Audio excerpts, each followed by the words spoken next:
महाराष्ट्र के वन मंत्री संजय राठौड़ ने इस्तीफा दे दिया है। सूत्रों के मुताबिक पूजा चव्हाण आत्महत्या मामले को लेकर बढ़ रहे दबाव के चलते उन्होंने इस्तीफा दिया। मंगलवार को उन्होंने अपना इस्तीफा मुख्यमंत्री उद्धव ठाकरे को सौंपा है। बता दें कि बीड की रहने वाली social media star Pooja Chavan spoken English course करने के लिए कुछ समय पहले ही पुणे आई थी। यहां आकर वो वानावाड़ी इलाके में रह रही थी। पुलिस जानकारी के अनुसार उसके साथ पूजा का भाई और दोस्त भी रह रहे थे। पूजा ने हेवन पार्क सोसाइटी नाम की बिल्डिंग की तीसरी मंजिल से कूदकर आत्महत्या कर ली थी। वानावाड़ी पुलिस ने एक्सीडेंटल डेथ केस के रूप में मामला दर्ज किया था, लेकिन इस संदर्भ में ऑडियो क्लिप्स का हवाला देते हुए बीजेपी नेता चित्रा वाघ ने शिवसेना नेता और मंत्री संजय राठौड़ पर हत्या का मामला दर्ज करने की मांग की थी। साथ ही इस संबंध में एक वीडियो भी ट्वीट किया था। बीजेपी विधायक और प्रवक्ता अतुल भातखलकर ने भी मुख्यमंत्री को पत्र लिखकर हत्या का मामला दर्ज करने की अपील की थी। बता दें कि टिकटॉक स्टार पूजा चव्हाण आत्महत्या प्रकरण में बीजेपी ने शिवसेना नेता और मंत्री संजय राठौड़ पर आरोप लगाए थे। बीजेपी नेता चित्रा वाघ ने इस मामले में हत्या का मामला दर्ज करने का दबाव बनाया था। बीजेपी का कहना था कि पूजा ने आत्महत्या नहीं की, बल्कि उसे आत्महत्या के लिए उकसाया गया था। तो महाराष्ट्र के वन मंत्री संजय राठौड़ ने इस्तीफा दे दिया है। सूत्रों के मुताबिक पूजा चव्हाण आत्महत्या मामले को लेकर बढ़ रहे दबाव के चलते उन्होंने अपना ये इस्तीफा मुख्यमंत्री उद्धव ठाकरे को सौंपा है। मंगलवार को उन्होंने अपना इस्तीफा मुख्यमंत्री उद्धव ठाकरे को सौंपा। बता दें कि बीड की रहने वाली social media star Pooja Chavan spoken English course करने के लिए कुछ समय पहले ही पुणे आई थी। खबर पर तमाम जानकारी देने के लिए हमारे संवाददाता मुरारी सिंह इस समय फोन लाइन पर जुड़ गए हैं। मुरारी, आपसे जानकारी चाहेंगे। संजय राठौड़ ने अपना इस्तीफा सीएम को सौंप दिया है, वजह क्या कुछ है? क्या उनके ऊपर अब दबाव बनने लगा था? जिस तरीके का पूरा मामला पूजा का सामने आया है, उसके बाद दबाव में है संजय राठौड़। जी पल्लवी, ये कहना गलत नहीं होगा क्योंकि लगातार विपक्ष जो है उनके इस्तीफे की मांग कर रही थी और विपक्ष लगातार जहां इस पूरे मामले में जो है शिवसेना सरकार को घेर रही थी। हालांकि इस मामले में उद्धव ठाकरे ने कहा था कि मामले की जांच चल रही है और जांच आने के बाद होगा, लेकिन जिस तरीके से दबाव बढ़ रहा था, ऐसे में संजय राठौड़ ने अपना इस्तीफा शिवसेना भवन में अपने पक्ष प्रमुख को दिया और थोड़ी ही देर में उद्धव ठाकरे ने उनका इस्तीफा स्वीकार किया। जानकारी है कि उद्धव ठाकरे ने इस्तीफा इसलिए स्वीकार किया ताकि इस मामले की निष्पक्षता पूर्वक जांच हो सके, जो भी इसमें दोषी हैं उनके ऊपर कार्रवाई हो। जी बिल्कुल मुरारी, उनके ऊपर कार्रवाई करने के लिए अब बात कही तो जा रही है, लेकिन ये बताया जा रहा है कि पुलिस विभाग से भी पूछा गया है कि संजय राठौड़ का इस पूरे मामले में कनेक्शन क्या कुछ है। अभी तक क्या कुछ जानकारी है मिली है मुरारी? संजय राठौड़ का पूजा की आत्महत्या से कनेक्शन क्या है? देखिए पल्लवी, आधिकारिक तौर पर पुणे कमिश्नर की तरफ से कोई स्टेटमेंट अभी जारी नहीं किया गया है, लेकिन पहली कड़ी में जिस तरीके से पुलिस का ये कहना था कि जो 11 ऑडियो क्लिप वायरल हुई है, जो पुलिस के हाथ में लगा है, उसमें संजय राठौड़ का जिक्र है। आवाज है या नहीं, ये जांच के बाद ही पता चलेगा। लगातार जो है पूजा चौहान के जो परिवार के लोग थे वो भी इसकी मांग कर रहे थे, क्योंकि पूजा बहुत कम समय में ही टिकटॉक स्टार बनी थी, बीड़ जिले की रहने वाली थी और क्लासेस के लिए पुणे में गई हुई थी और काफी खुशहाल थी।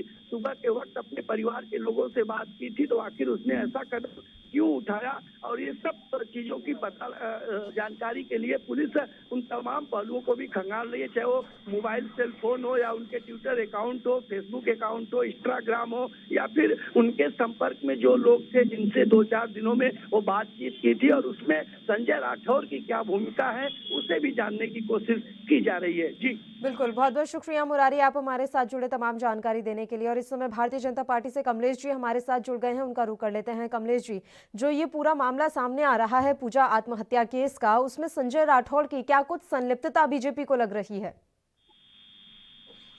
देखिए, आज संजय राठौड़ ने जो इस्तीफा दिया है, कम से कम पूजा चौहान की आत्मा को शांति मिलेगी और अब इतने से ही काम नहीं चलेगा। अगर संजय राठौड़ उसमें गुनाहगार हैं तो कहीं न कहीं उनके ऊपर कानूनी कार्रवाई करनी चाहिए। इसलिए कि एक बच्ची ने आत्महत्या की है, ऐसी बच्ची जो अपने परिवार की संबल थी, ऐसी बच्ची जो परिवार की जिसके भरोसे उसका परिवार चल रहा था, और ऐसे व्यक्ति के चंगुल में फंस करके उसने आत्महत्या की है जो महाराष्ट्र सरकार में मंत्री है। तो कहीं न कहीं महिलाओं का शोषण, महिलाओं के प्रति अत्याचार और महिलाओं के प्रति इनकी जो भावना है वह दर्शाती है। इसलिए आने वाले दिनों में संजय राठौर के ऊपर सिर्फ इस्तीफे से काम नहीं चलेगा, उनके ऊपर कानूनी कार्रवाई करनी चाहिए, उनको पकड़ करके जेल में डालना चाहिए।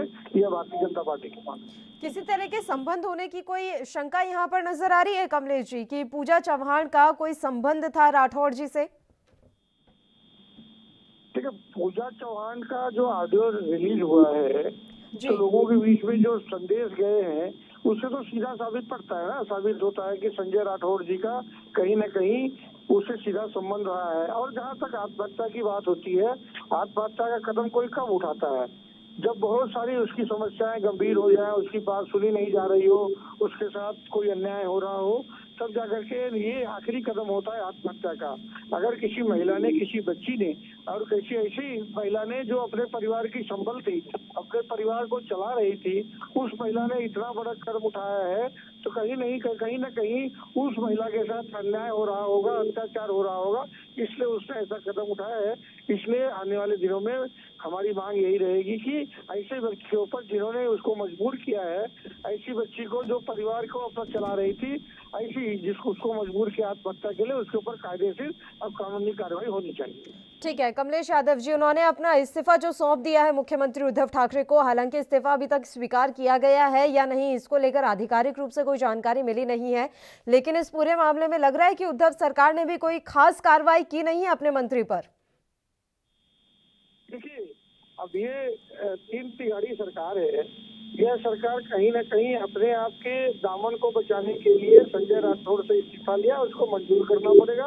और महिला के ऊपर जो अन्याय हुआ है, अत्याचार हुआ है और उसने जो तरीके से आत्महत्या किया, कहीं न कहीं संजय राठौर के सिर्फ इस्तीफे से काम नहीं चलेगा। इस सरकार को नैतिक जवाबदारी लेनी होगी।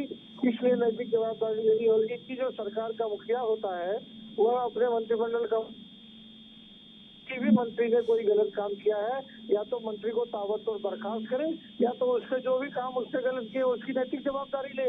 अगर उद्धव जी उसको बर्खास्त नहीं करते हैं, कहीं न कहीं उसको संरक्षण और ऐसा संरक्षण महिलाओं के प्रति उनकी भावना को ही दर्शाएगा। इसलिए आने वाले दिनों में महाराष्ट्र सरकार को ताबड़तोड़ कार्रवाई कर करके और उद्धव जी को ऐसे मंत्री को बर्खास्त करके महिलाओं को महाराष्ट्र में सरकार का संरक्षण है। सरकार कहीं न कहीं महिलाओं के लिए उनके दिल में जगह है, ऐसा संदेश देना पड़ेगा। अगर महिलाओं के लिए अच्छी भावना, अच्छा महिलाओं के लिए अगर उनके मन में थोड़ा भी मान सम्मान होगा तो जरूर कार्रवाई करेंगे। बिल्कुल कमलेश जी, हम लौट रहे हैं आपके पास। तो आपको बता दें कि पूजा चौहान आत्महत्या के मामले में यहाँ पर बड़ा कदम उठाया गया है। अब दबाव के चलते मंत्री संजय राठौर ने अपना इस्तीफा दे दिया है। सूत्रों के मुताबिक पूजा चौहान आत्महत्या मामले को लेकर बढ़ रहे दबाव के चलते उन्होंने अपना इस्तीफा दिया है। वहीं बीजेपी नेत्री चित्रा वाघ ने यह कहा है कि सोशल मीडिया स्टार पूजा चौहान ने आत्महत्या नहीं की, उसकी हत्या हुई है। दूसरी बात जो उन्होंने साफ शब्दों में कहा कि राज्य के मुख्यमंत्री और गृह मंत्री इतने साक्ष्यों के बाद भी, यानी 10-11 ऑडियो क्लिप्स आने के बाद भी किस बात का इंतजार कर रहे हैं। कमलेश जी, मेरी आवाज पहुंच रही है आप तक? जी बिल्कुल सर, चित्रा वाघ जो कि बीजेपी नेत्री हैं, उन्होंने भी सवाल उठाया है कि इतने साक्ष्य होने के बाद भी कोई कार्रवाई क्यों नहीं की जा रही है, और वाकई में जब इतने ऑडियो क्लिप्स वगैरह हैं तो पुलिस ने भी अभी तक उन्हें हिरासत में क्यों नहीं लिया? हिरासत में लेकर कम से कम पूछताछ तो शुरू की जानी चाहिए थी। यही हमने कहा ना, चित्रा वाघ जी ने जो कहा एकदम सही कहा है। इस आत्महत्या भले सामने से दिखाई दे रही होगी, लेकिन पूजा चौहान की जो जिस अवस्था में और जो सारी चीजें ऑडियो की बाहर आ रही है, कहीं न कहीं दर्शाती है कि वो आत्महत्या नहीं, वो हत्या है। इसलिए शासन को, प्रशासन को, अगर महाराष्ट्र के मुख्यमंत्री जी ने आदेश दिया है पुलिस इंक्वायरी का, तो पुलिस को उनको हिरासत में लेकर के संजय राठौर जी को तुरंत इंक्वायरी करनी चाहिए, सारी बातों की चौकसी करना चाहिए। और ऐसे व्यक्ति को, ऐसे शख्स को तो महाराष्ट्र का ही नहीं पूरे इंसान के नाम को बदनाम कर रहा है, उसको तुरंत महाराष्ट्र सरकार से बर्खास्त करके उसके ऊपर कार्रवाई करनी चाहिए। उसको हमने पहले दिन से कहा, उनको कहीं न कहीं जेल के शिकंजे के बीच में डाल करके कार्रवाई करनी, क्योंकि नहीं तो ऐसा व्यक्ति जो सरकारी पद पे बैठा है, अपने पद का उपयोग करके, अपने आप के सत्ता का उपयोग करके, अपने जो उसके जो विरोध में जो बहुत सारी बातें जो ऑडियो क्लिप है, कहीं न कहीं उसको दबाने का काम करेगा। इसलिए सरकार को तुरंत एक्शन लेकर के ऐसे व्यक्तियों पर कार्रवाई करनी चाहिए। बिल्कुल कमलेश यादव जी, यहाँ पर सीएम उद्धव ठाकरे कह रहे हैं कि जांच के लिए हमने आदेश दे दिए हैं, जो भी दोषी होगा उसे बख्शा नहीं जाएगा, लेकिन जांच पूरी होने तक किसी निर्दोष को बदनाम मत कीजिए। इसका क्या मतलब समझा जाए? क्या उनकी नजर में वो अभी भी ये सोच रहे हैं कि संजय राठौर जो है आने वाले समय में जब जांच होगी तो निर्दोष साबित हो जाएंगे, किसी तरह का आरोप उन पर सिद्ध नहीं होगा, इसलिए वो अपील कर रहे हैं कि बदनाम मत कीजिए?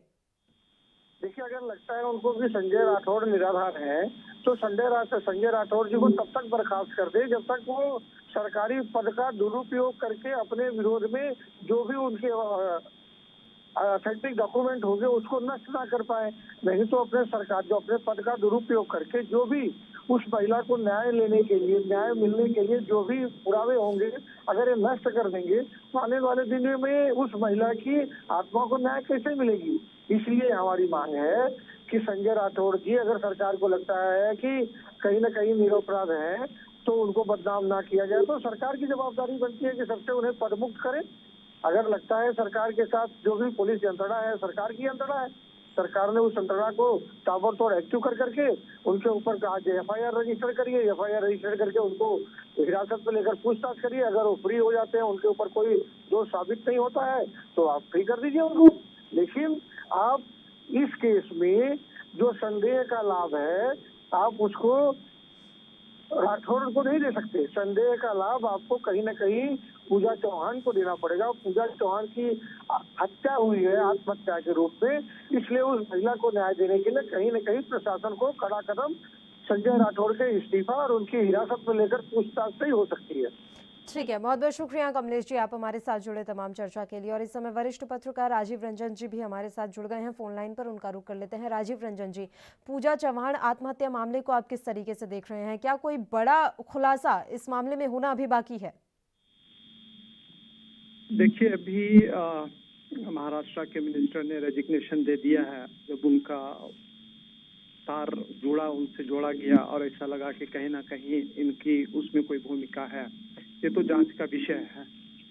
लेकिन इसका जो दूसरा पहलू है वह यह है कि इस प्रकार के जितने भी केसेस हैं, और जब कभी किसी भी पॉलिटिशियंस का, पॉलिटिकल पार्टी किसी भी पार्टी के लीडर्स हों, अगर उनका इस प्रकार का नाम आए तो मुझे लगता है कि उनको इमीडिएटली इस्तीफा दे देना चाहिए, ताकि जांच की प्रक्रिया ठीक तरीके से हो। और साथ ही साथ एक पॉलिटिक्स में जो प्रॉबिटी की जरूरत है अपने डेमोक्रेसी में, उसका एक अच्छा एग्जाम्पल भी सेट हो। अभी होता क्या है कि जो पावरफुल पॉलिटिशियन हैं, जिनको सिस्टम का सपोर्ट है, वो नहीं देते हैं। किसी पे ज्यादा प्रेशर पड़ गया तो दे देते हैं, यानी कि अपनी सुविधा अनुसार लोग रेजिग्नेशन देते हैं। इससे बात बनती नहीं है। आज अपने देश में देखिए, इतने ढेर सारे पॉलिटिशियंस हैं, पावर में हैं, अपोजिशन में हैं, फॉर्मर एमपीज हैं, एमएलएज हैं, इस प्रकार से हैं, जिनके खिलाफ कई सारे केसेस हैं, चार्जशीटेड हैं, लेकिन वो बेखौफ तरीके से घूम रहे हैं, जो कि हमारे डेमोक्रेसी के लिए खतरनाक है। बिल्कुल, इस तरह के जो लोग हैं वो बेखौफ होकर घूमते हैं, और कहीं ना कहीं सत्ता और सियासत की जो ये गलियारे हैं वो इन लोगों को समर्थन भी दे देते हैं। अब हम इसी मामले में देख लें, पूजा चौहान मामले में इतनी ऑडियो क्लिप्स आ गई, एक वीडियो तक आ गया, उसके बावजूद अभी तक कोई कार्रवाई नहीं की गई। आपको लगता है यहीं कहीं कोई और आम आदमी होता तो अब तक कोई कार्रवाई नहीं होती, उसे हिरासत में तक नहीं लिया जाता? नहीं, बिल्कुल। देखिए, मैं आपकी बात से 200% सहमत हूँ कि जब आप पावरफुल हो जाते हैं तो मेरा स्पष्ट मानना, जो पावरफुल, जो पढ़े लिखे पावरफुल लोग हैं, वो कानून का दिशा क्या होगी वो खुद तय करते हैं। कानून अपने तरीके से काम नहीं कर पाती है, उनमें ढेर सारे अड़चन आते हैं, उनके सामने चैलेंजेस, ब्लॉकेज क्रिएट किया जाता है, क्योंकि वो पावरफुल लोग हैं। लेकिन सामान्य आदमी की जब बात आती है तो वहां भी अगर पावरफुल लोग इन्वॉल्व होते हैं तो उनको जस्टिस नहीं मिलता है। आपको कई स्टेट्स में मिल जाएंगे। आप देखिए, मैं एक छोटा सा एग्जांपल देकर के अपनी बात को मैं कन्वे करना चाहूंगा। अपने यहाँ जो नकली शराब जो है, स्पूरियस लीकर पी करके कितने लोग प्रत्येक साल देश में मरते हैं। बिल्कुल। लेकिन उनके पीछे जो लोग होते हैं उनको कितनी सजा मिलती है, अरेस्ट होते हैं, छूट जाते हैं। क्यों छूट जाते हैं? क्योंकि उनके पास पैसा है, उनके पास पावरफुल लोगों का सपोर्ट है। जो गरीब लोग हैं मर गए, उन्होंने 40-50 रुपये में जहर नहीं खरीदा था, 40-50 रुपये में शराब खरीदा था, और शराब के बदले आपने उनको जहर पिला दिया, बेचारे मर गए। लाख 2 लाख रुपया हम सरकार दे देती है, बात खत्म हो जाती है। तो ये बहुत बड़ा दुर्भाग्यपूर्ण स्थिति है अपने देश में। आज़ादी के इतने सालों बाद, 74-72 साल बाद भी हम जहाँ के तहाँ हम खड़े हैं और देश गर्त में जा रहा है, किसी को चिंता ही नहीं है। बिल्कुल, स्थितियां बिल्कुल अभी भी वैसी की वैसी हैं। किसी तरह के कोई बदलाव इन स्थितियों में हम खास देख नहीं पा रहे हैं। सर, ये बदलेगा कैसे? आपको लग रहा है कि सियासत और कानून को अलग हम रख पाएंगे? क्योंकि हम अक्सर यही देखते हैं कि कानून तो अब सियासतदानों की जेब में ही रहता है, वो जैसा चाहें जिस पर चाहें कार्रवाई करा सकते हैं। देखिए पूजा, मेरा फर्म व्यू है कि इसको हम तुरंत बदल सकते हैं। इसको 5 साल में सारा सिस्टम जो अपना है देश में सुधर जाएगा। जिस दिन आपने चुनाव का फंडिंग का जो प्रोसीजर है उसको चेंज कर दिया, जिस दिन आपने चुनाव का फंडिंग स्टेट के द्वारा शुरू कर दिया, जिस दिन आपने पैसे की भूमिका डेमोक्रेसी में खत्म कर दी, इलेक्टोरल डेमोक्रेसी में, उसी दिन आपका सिस्टम खत्म हो जाएगा। सारी लड़ाई इसी की है ना, सारी लड़ाई तो पैसे की है। पैसा आपको क्यों चाहिए? पॉलिटिकल पार्टीज को पैसा क्यों चाहिए? चुनाव लड़ने के लिए पैसे क्यों चाहिए? क्योंकि लोगों को आपको वोट खरीदने होते हैं, उनको कन्विंस करने होते हैं, मोबिलाइज करना होता है। देखिए, सारे पैसे का खेल होता है। हम कहें कि हम चुनाव लड़ना चाहेंगे तो आपका पहला रिएक्शन होगा खेल है, हम आप कहाँ चुनाव लड़ सकते हैं। जिस दिन आपने इसको चेंज कर दिया, वो सारा सिस्टम ऑटोमेटिकली चेंज हो जाएगा। जब तक चेंज नहीं क्यों करेंगे, वो तब तक चेंज नहीं हो सकता, क्योंकि पैसे की भूमिका इतनी महत्वपूर्ण हो गई है अपनी डेमोक्रेसी में कि उसके बगैर आप सोच ही नहीं सकते हैं, कोई काम ही नहीं हो सकता। आप चुनाव नहीं लड़ सकते हैं, आपको वोट नहीं मिल सकता है, बड़े कॉम्प्लेक्स सिचुएशन है।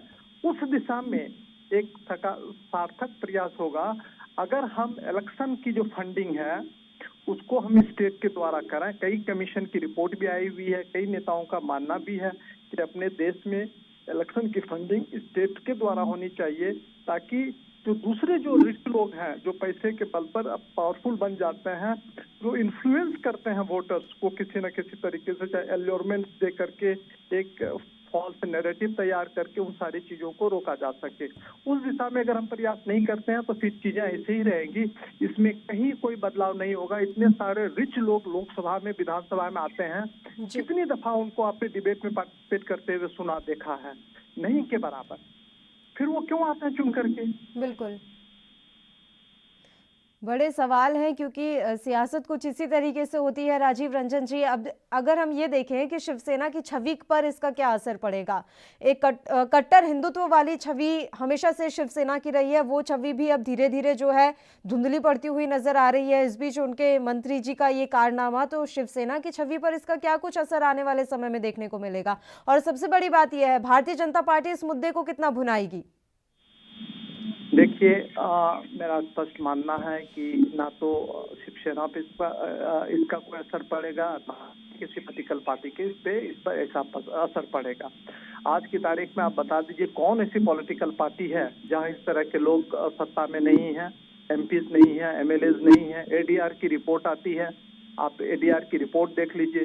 बिहार में अभी नए मिनिस्टर्स बने हैं, उसमें से कईयों के खिलाफ एफआईआर है, सीरियस एलिगेशंस हैं। तो ये देखिए, ये कोई इशू अपने देश में नहीं है कि आप कितने, इशू यह है कि आप कितने, आपके अगेंस्ट कितने कम केसेस हैं करप्शन के, ये इशू होता है। कोई मान लीजिए किसी के खिलाफ करप्शन के चार्जेस हैं, किसी के खिलाफ और कोई चार्जशीट हुए हैं, वो कोई बड़ी बात नहीं है कि हर एक पॉलिटिकल पार्टी इसमें हिस्सा है।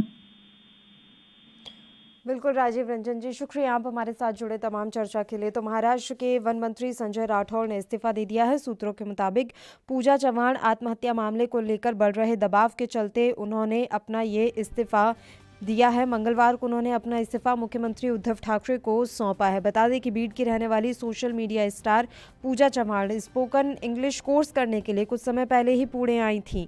यहां आकर वो वानावाड़ी इलाके में रह रही थी। पुलिस जानकारी के अनुसार उसके साथ पूजा का भाई और दोस्त भी रह रहे थे।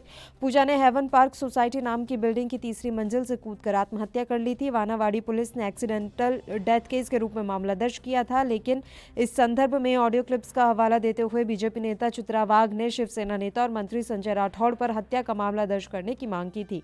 साथ ही इस संबंध में एक वीडियो भी ट्वीट किया था। बीजेपी विधायक और प्रवक्ता अतुल भातखलकर ने भी मुख्यमंत्री को पत्र लिखकर हत्या का मामला दर्ज करने की अपील की थी।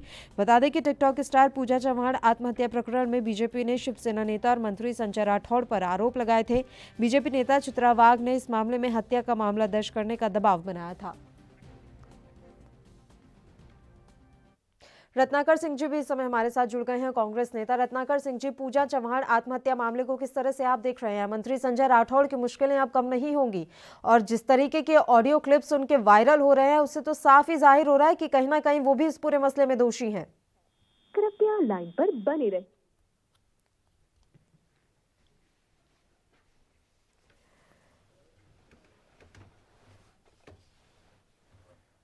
रत्नाकर जी तक आवाज हमारी पहुंच नहीं पा रही, हम फिर से उनसे जुड़ने की कोशिश करेंगे। तो महाराष्ट्र के वन मंत्री संजय राठौड़ ने इस्तीफा दे दिया है। वानावाड़ी पुलिस ने एक्सीडेंटल डेथ केस के रूप में मामला दर्ज किया था, लेकिन इस संदर्भ में ऑडियो क्लिप्स का हवाला देते हुए बीजेपी नेता चित्रा वाघ ने शिवसेना नेता और मंत्री संजय राठौड़ पर मामला दर्ज करने की मांग की थी। साथ ही इस संबंध में एक वीडियो भी ट्वीट किया था। बीजेपी विधायक और प्रवक्ता अतुल भातखलकर ने भी मुख्यमंत्री को पत्र लिखकर हत्या का मामला दर्ज करने की अपील की थी। और इसी के साथ इस बुलेटिन में फिलहाल के लिए इतना ही। मुझे दीजिए इजाजत। देश प्रदेश की तमाम ताज़ा खबरों के लिए आप बने रहिए हमारे साथ। नमस्कार।